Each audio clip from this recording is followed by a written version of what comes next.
Hello दोस्तों, मैं हरिमोहन स्वागत करता हूं आपके HJN एग्जाम क्लासेज में।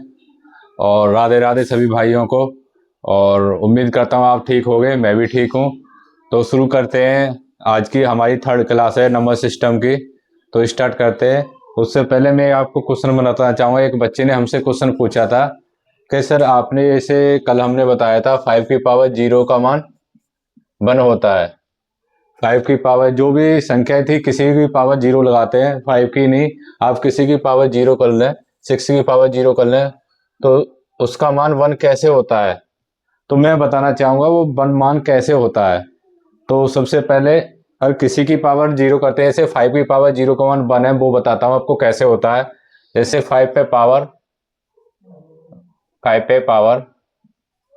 1 माइनस 1 करते हैं, तो इसका मतलब तो सेम ही होता है। 5 की पावर 0 1 माइनस 1 दोनों सेम ही है ना। 5 पे पावर 1 माइनस 1। लेकिन आपने एक इक्वेशन पढ़ी होगी, जैसे कोई भी संख्या है, मान लो 5 है। अब 5 पे पावर m माइनस n है, तो इसका मतलब क्या होता है। 5 पे पावर n माइनस n, तो इसका मतलब होता है, आप लोगों ने पढ़ा होगा, 5 पे पावर n डिवाइडेड बाई 5 पे पावर n। यही हो जाता है ना। बताइए यही हो जाता है कि नहीं हो जाता है। उसी तरीके से हम इसे करते हैं। अब 5 पे पावर 1 माइनस 1 है, तो इसका क्या मतलब होगा, 5 पे पावर 1 अपॉन 5 पे पावर 1। तो इससे ये कट जाएगा, तो इसका मान 1 आएगा। अब आपको आया समझ में। किसी भी संख्या के ऊपर पावर 0 हो तो उसका मान 1 कैसे होता है। एक बच्चे का डाउट था, तो मैंने बोला चलो मैं इसे क्लियर कर देता हूं। तो स्टार्ट करते हैं आज की क्लास के साथ में। और कुछ नए क्वेश्चन के साथ में आज की स्टार्टिंग करते हैं। और आई होप आपको सारा कुछ साफ साफ दिख रहा होगा। तो शुरू करते हैं। आज का पहला क्वेश्चन लेके चलते हैं आपके लिए। एक मिनट।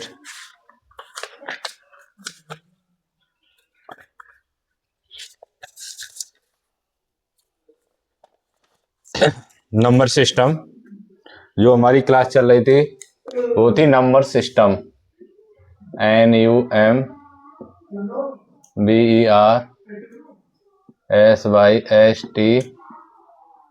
NUMBERSYSTEM, नंबर सिस्टम हमारी क्लास चल रही थी। तो कल तक हमने जो कराया था वो आपको कराया था number of odd factor, number of even factor, total factor. तो उससे आगे लेके चलते हैं। ये बहुत ही जो आज टॉपिक कराने वाला हूँ बहुत ही महत्वपूर्ण टॉपिक है, जिसका नाम है डिजिबिलिटी रूल। डिजिबिलिटी, डे बे जे बे टी, इसके हिंदी में बोलते हैं विभाज्यता। विभाज्यता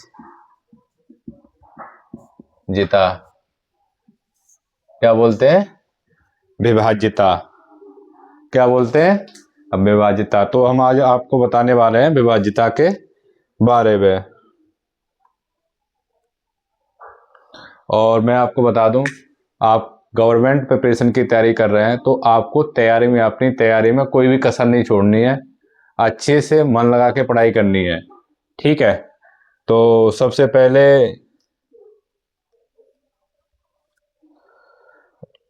एक क्वेश्चन मैं आपके सामने नोट करता हूं। फर्स्ट क्वेश्चन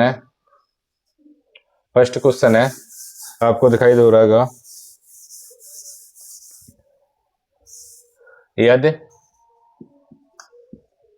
यदि कोई 9 अंकों की संख्या, यदि कोई 9 अंकों की संख्या, यदि कोई 9 अंकों की संख्या को 72 से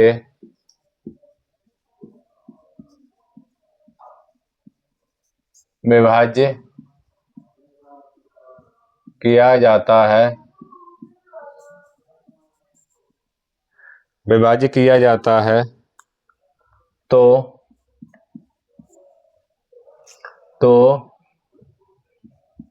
15x प्लस 8y का मान ज्ञात करें। 15x प्लस 8y का मान ज्ञात करें। तो संख्या लिख देता हूँ, वो संख्या कौन सी है, इसे 9 से विभाजित किया जाता है। संख्या है 3896 6378y। ये एक संख्या है, ये 9 अंकों की संख्या है। 1 2 3 4 5 6 7 8 9 अंकों की संख्या है। अगर इसे 72 से विभाजित किया जाता है तो 15x प्लस 8y का मान बताइए। किसका? 15x plus. तो इसमें 72 का जो विभाजिता का नियम है वो क्या कहता है, कोई भी संख्या 72 है तो ये 8 और 9 दोनों से विभाजित होगी। 8 और 9 दोनों से कटेगी ये संख्या।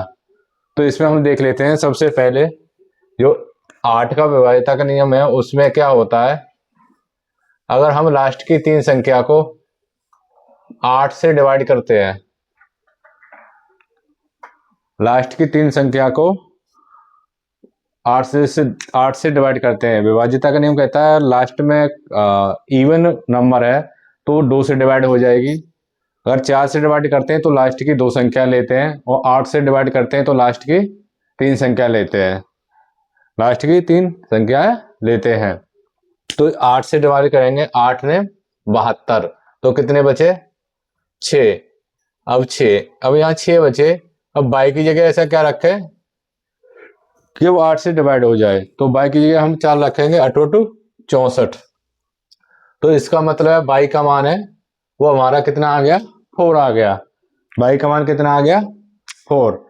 अब हम 9 का नियम देखेंगे। 9 का नियम वो होता है कि अंकों का योग 9 से कट जाना चाहिए, अंकों का योग 9 से कट जाना चाहिए।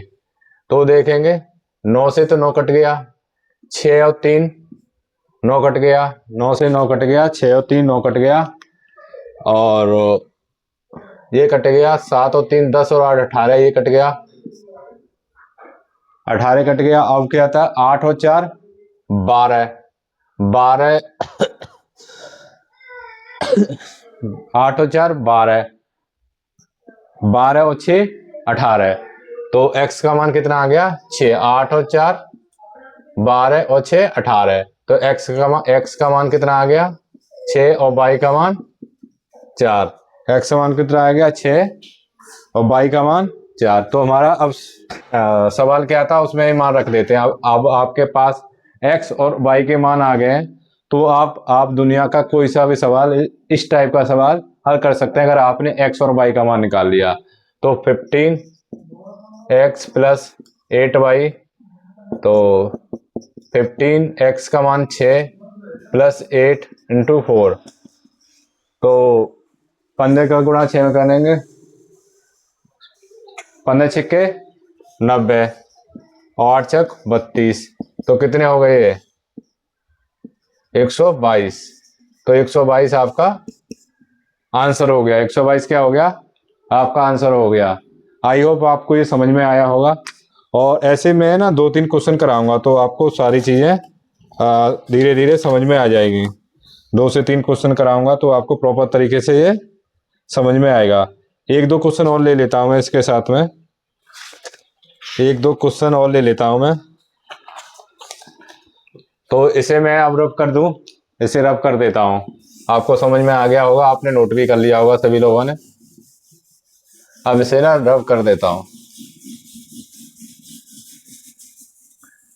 दोस्तों आपको मेरा राइटिंग तो समझ में आ रहा होगा ना? कहीं ऐसा हो मैं लिखता जाऊं, आपको राइटिंग भी समझ में ना आए तो सवाल समझने से कोई फिर फायदा नहीं होगा। तो दूसरा क्वेश्चन लेते हैं।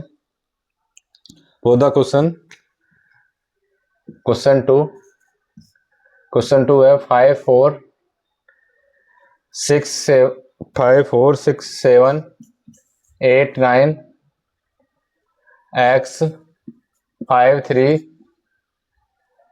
1 और y 1 को 88 से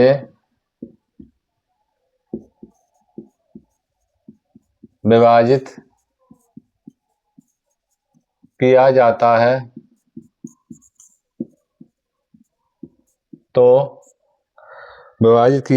है तो x माइनस y का मान होगा।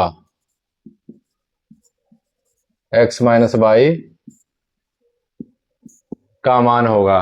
ये आपके सामने एक क्वेश्चन है, तो मैं आपको बताता हूँ ये क्वेश्चन आपको कैसे करना है। तो सबसे पहले क्वेश्चन यहाँ नोट कर लेता हूँ। 5 4 6 7 8 9 x 5 3 1 और y। इसे किससे डिवाइड करना है हमें? 88 से। तो 88 को ऐसे दो टुकड़ों में तोड़िए जिसमें कोई भी संख्या कॉमन ना हो। 88 को ऐसे दो टुकड़ों में तोड़िए जिसमें कोई भी संख्या कॉमन ना हो। तो क्या होगा? एक 8 होगा, एक 11 होगा। क्या होगा? 8 और 11।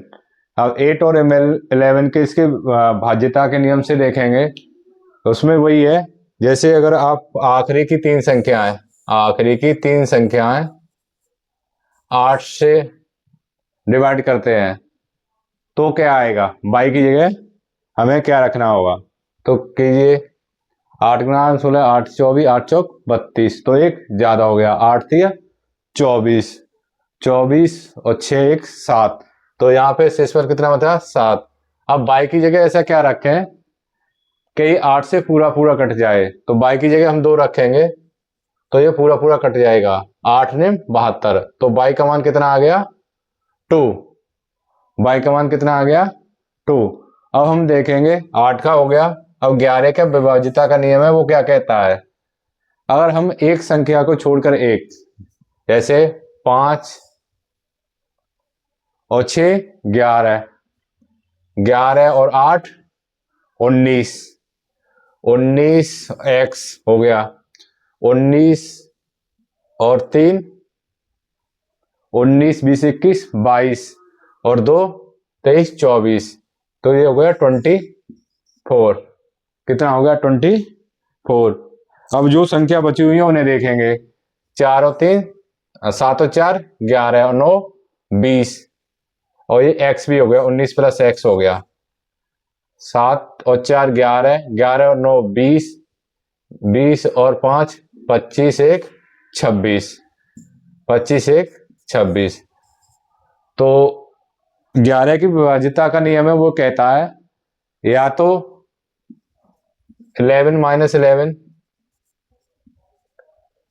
0 आना चाहिए, या कोई 11 का फैक्टर होना चाहिए, और कोई 11 का फैक्टर होना चाहिए जो संख्या 11 से कट जाए। नहीं, या तो 0 आना चाहिए या संख्या 11 आनी चाहिए। संख्या 11 आनी चाहिए। ये 11 का डिविजिबिलिटी रूल कहता है, या तो 0 आनी चाहिए या 11 आनी चाहिए, 0 या 11 आनी चाहिए। तो हम 24 में ऐसा क्या जोड़ें कि संख्या 0 आ जाए। अगर 24 हम दो जोड़ते हैं, 24 और 2 26। तो 26 माइनस 26 इज इक्वल टू 0। तो इसका मतलब है x का मान हमारा कितना हो गया? x का मान 2 हो गया। हमें पूछा क्या है क्वेश्चन में? x minus y. तो x भी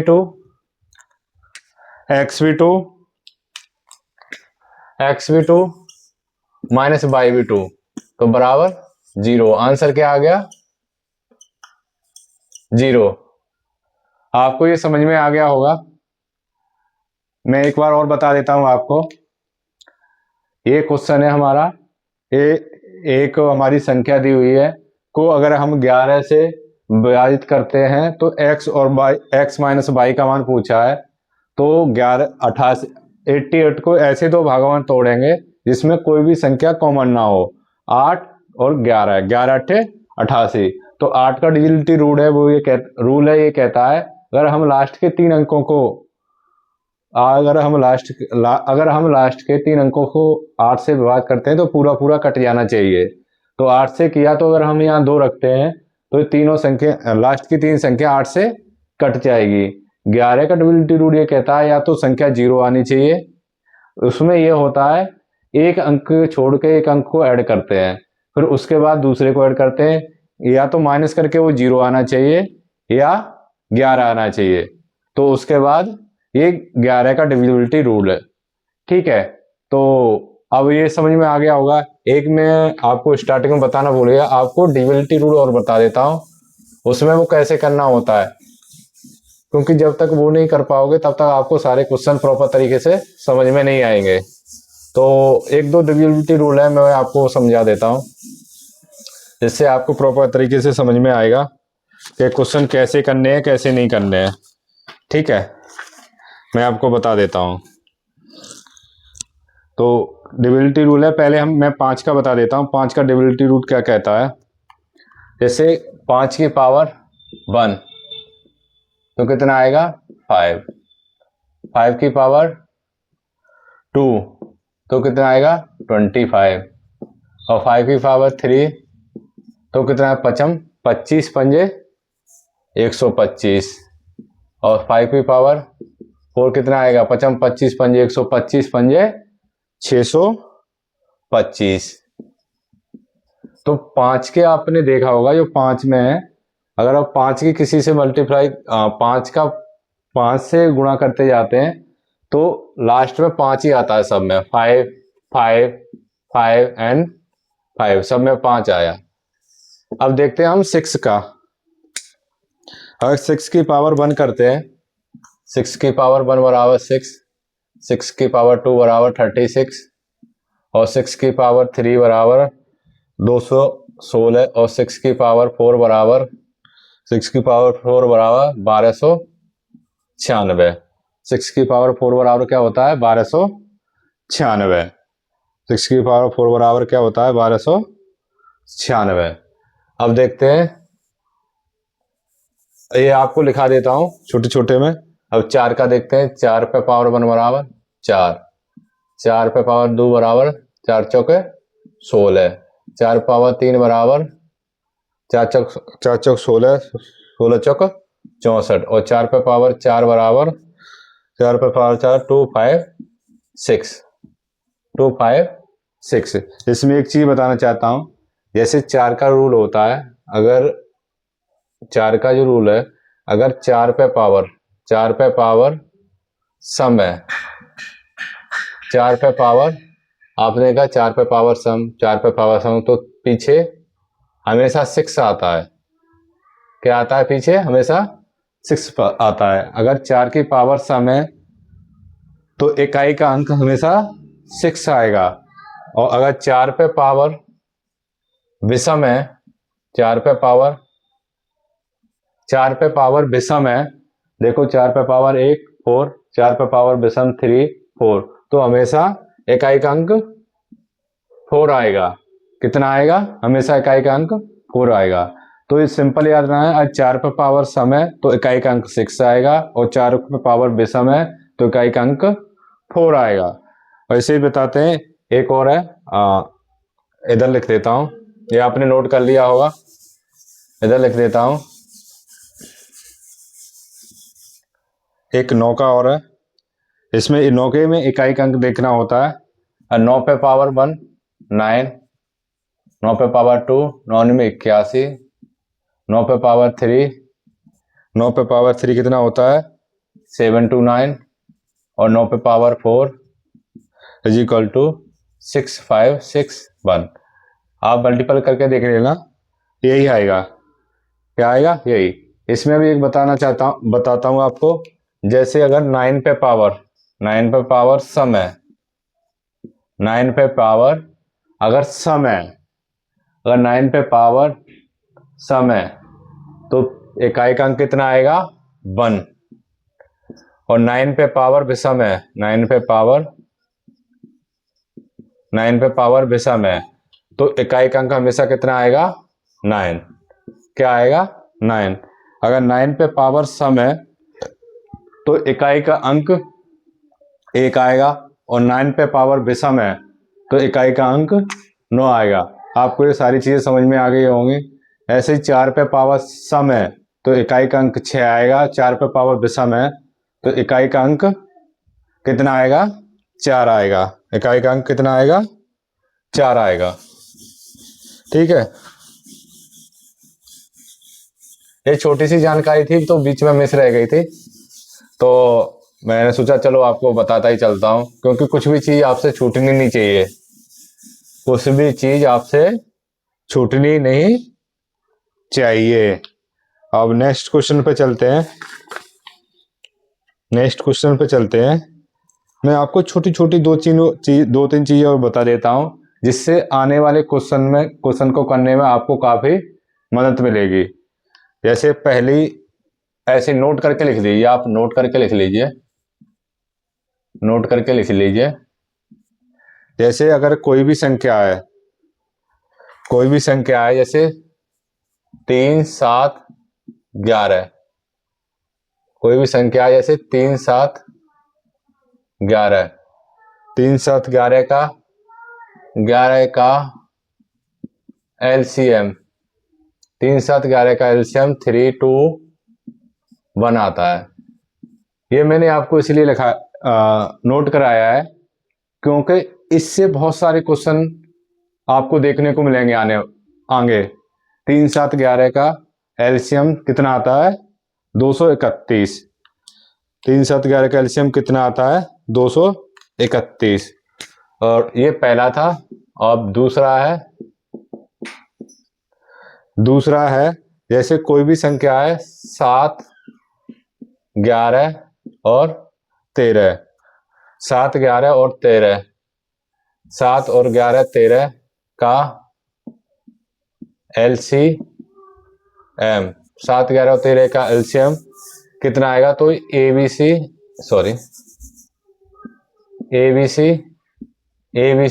के फॉर्मेट में आएगा। किस में आएगा, एबीसी के फॉर्मेट में आएगा। किस में आएगा, एबीसी फॉर्मेट में आएगा। ठीक है, एक थर्ड पॉइंट है इसी में। थर्ड पॉइंट है, अगर कोई संख्या xy 3 बार xy लिखा हुआ है के फॉर्मेट में आए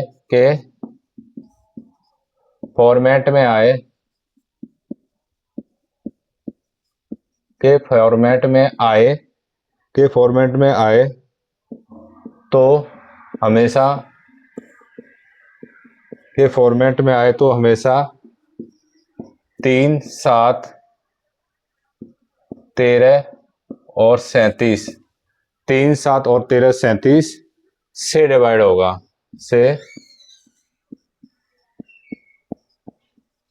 से डिवाइड होगा। अगर कोई भी संख्या xy के फॉर्मेट में आए तो वो 3 7 13 और 37 से क्या होगा, डिवाइड होगा। 3 4 और 37 से डिवाइड होगा। अब चलते हैं हम नेक्स्ट क्वेश्चन की तरफ।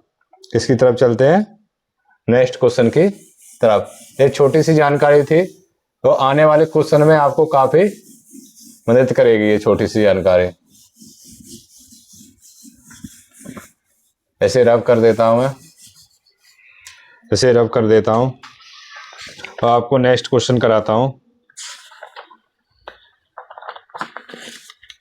नेक्स्ट क्वेश्चन है, देखो वही वाला क्वेश्चन आ गया।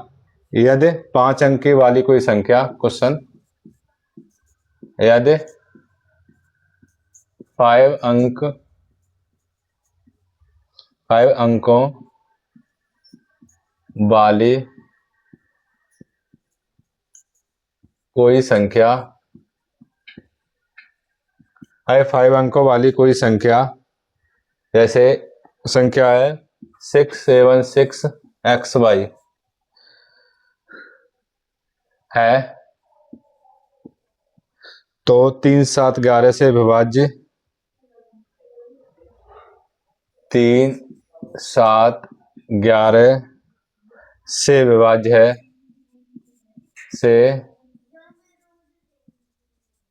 विभाज्य है, तो से विभाज्य है तो 6x माइनस 5y का मान होगा,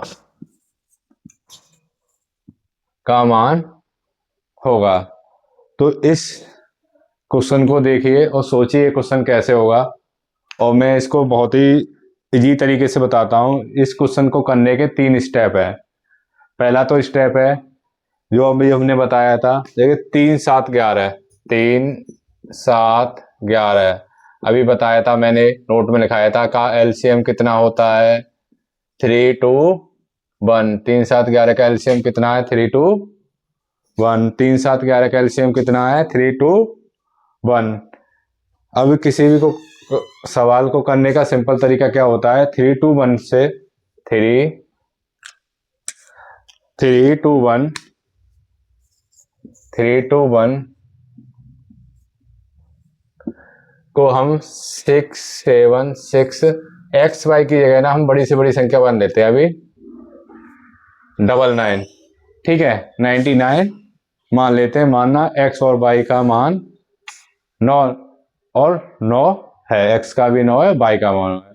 अब इससे हमें इसे भाग करते हैं, क्या करते हैं, भाग करते हैं। तो सबसे पहले भाग करेंगे तो 3 दूनी 6, 2 बार चला जाएगा, 2 कन 2, 2 दूना 4, 3 दूनी 6, तो ये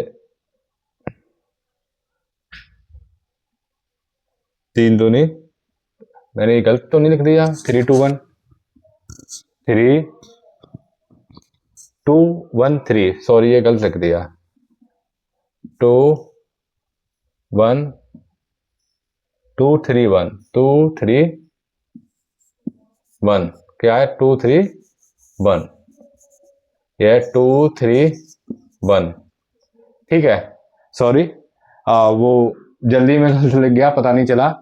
ठीक है, अब ठीक है, हाँ मैं इसे बताता हूँ। तो 2 से डिवाइड करेंगे, 2 एकम 2, 3 दूनी 6 और 2 दूना 4, तो 6 में से 2 गए 4 और 7 में से 6 गए 1 और 2। अब 9 को नीचे 9 को लाएंगे, अब इसे डिवाइड करेंगे, कितने से डिवाइड होता है, अब इसे डिवाइड करेंगे, कितने से डिवाइड होता है 2 3 1 को, तो ये जाएगा 9, तो 9 का 9 और 9 थी 27 की 7 हाथ लगी 2 और 9 दूनी 9 दूनी 18, 19, 20, ठीक है, 0 और 14 में 7 गए 7 और यहाँ कुछ नहीं बचा, उतारला 9। अब ये काटेंगे 3 से, 3 तरह के 9 और 3 दूनी 6। आपको नीचे दिखाई दे रहा है, नीचे तक आपको दिखाई दे रहा है, अगर दिखाई नहीं दे रहा हो तो बता दीजिएगा। चलो मैं ऊपर लिख देता हूँ, यहाँ से शायद आपको दिखाई नहीं दे रहा होगा, तो ऊपर माइनस कर देता हूँ। यहाँ पे ऊपर माइनस 9 में से 3 गए 6 और 16, ये 16 क्या बचे हमारे शेष बचे। तो हम जैसे कोई भी क्वेश्चन करते थे तो उसमें क्या देखते थे, अब इसमें से क्या करेंगे, इसमें 16 शेष बचे और 6 7 6 9 9 में से -16 माइनस कर देंगे, क्या कर देंगे, माइनस कर देंगे। तो 9 में 6 गए 3 और ये बचे 8 और 6 7 6 यों के त्यों हो जाएंगे। तो अब देखिए 6 7 6 तो ऊपर से सेम है, यहाँ पे देखिए सेम से सेम है, 6 7 6 6 7 6, तो 8 3, तो ये क्या हो गया हमारा x और y का मान हो गया। 8 3 क्या हो गया, x और y का मान हो गया। अब हम अपने क्वेश्चन की तरफ चलेंगे। क्वेश्चन में देखो आपसे क्या पूछा गया है, 6x - 5y, 6x - 5y। तो 6x माइनस 5y का मान पूछा गया है। अब आपको x और y का मान मिल गया, तो आप कोई सी भी इक्वेशन आ जाए आप उसे सॉल्व कर सकते हैं। तो x का मान कितना है 6 इंटू 8 माइनस y का मान कितना है 3, तो 8 छिंग 48 माइनस 5 15, तो ये कितना बचेगा 48 में से 15 गए तो 8 में 5 गए 3 और 4 में से 1 गया 3, तो ये हमारा 33 आंसर हो गया। 33 क्या हो गया आंसर। तो ये क्वेश्चन आपको प्रॉपर तरीके से समझ में आ गया होगा। तो ये क्वेश्चन आपको प्रॉपर तरीके से समझ में आ गया होगा। अब हम चलते हैं थोड़ी सी आगे, एक लास्ट क्वेश्चन है उसे और कराते हैं, फिर उसके बाद आज की क्लास को खत्म करेंगे। और आप कमेंट बॉक्स में जरूर बताएं कि आपको आज की क्लास कैसी लगी, जिससे और हमारे चैनल HJN एग्जाम क्लासेस को सब्सक्राइब करें और ज़्यादा से ज़्यादा शेयर करें।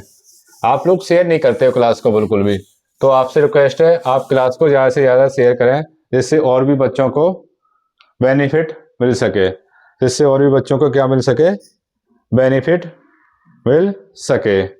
तो एक क्वेश्चन है, बहुत ही छोटा क्वेश्चन है, तो उसे मैं लिखता हूं जैसे 8 2 3 P2Q को 7 11 13 से पूर्णतः विभाज्य है, पूर्णतः विभाज्य है। तो क्या पूछ रहा है P माइनस Q का मान बताओ। किसका मान पूछ रहा है P माइनस Q का मान बताओ। ठीक है, बहुत ही छोटा क्वेश्चन है। तो अभी मैंने आपको पीछे लिखाया था 7 11 और 13, अगर कहीं भी आपको 7 11 और 13 मिल जाते हैं तो उसका मतलब क्या होता है 7 11 और 13 मिल जाते हैं तो उसका मतलब क्या होता है, ये क्वेश्चन ABC के फॉर्मेट में है। किसमें है ABC के फॉर्मेट में है। तो यही से हम करेंगे, बहुत ही छोटा और सरल क्वेश्चन है, जैसे 8 2 3 P2Q ये हमारा क्वेश्चन है। तो ABC के फॉर्मेट में करेंगे 8 2 3, तो P की जगह क्या आएगा 8, 2 तो है ही और Q की जगह 3। अब आपको दोनों चीजों के मान मिल गए, P का मान 8 है, Q का मान 3 है। तो P माइनस Q पूछा है आपसे, क्या पूछा है P माइनस Q, तो P का मान कितना है 8, Q का मान कितना है 3, आंसर आपका क्या हो गया 5। क्या हो गया 5, आंसर आपका क्या हो गया 5। तो ये थे हमारे आज के नंबर सिस्टम के डिविजिबिलिटी रूल था। तो आपको ये प्रॉपर तरीके से समझ में आया होगा। अगर कोई भी क्वेश्चन आपको समझ में ना आए तो आप कमेंट सेक्शन में जरूर बताएं। और मेरी आपसे रिक्वेस्ट है हमारे YouTube channel HJN exam classes को सब्सक्राइब करें, बेल आइकन दबाएं, जिससे आपको आने वाली क्लास का प्रॉपर तरीके से नोटिफिकेशन मिल सके। और क्लास को ज़्यादा से ज़्यादा शेयर करें। आप अभी कोई भी क्लास को शेयर नहीं कर रहा है, तो आपसे रिक्वेस्ट है आप क्लास को ज़्यादा से ज़्यादा शेयर करें। और मैं एक चीज़ और बताना चाहूँगा, कल हमारे कमेंट बॉक्स में एक राम लखन जी हैं, उन्होंने कमेंट किया था कि सर थोड़ी सी ना आप इंग्लिश भी मिक्स किया करें, इंग्लिश में भी थोड़ा बताया करें, तो कि हिंदी मीडियम वाले बच्चों को तो समझ में आ रहा है, लेकिन इंग्लिश मीडियम वाले को बच्चों को थोड़ी सी तकलीफ हो रही होगी। तो मैं कोशिश करूँगा कि इंग्लिश और हिंदी में दोनों में आपको बताऊं। ठीक है, तो बाकी ओके, टाटा बाय बाय, जय हिंद जय भारत, थैंक यू।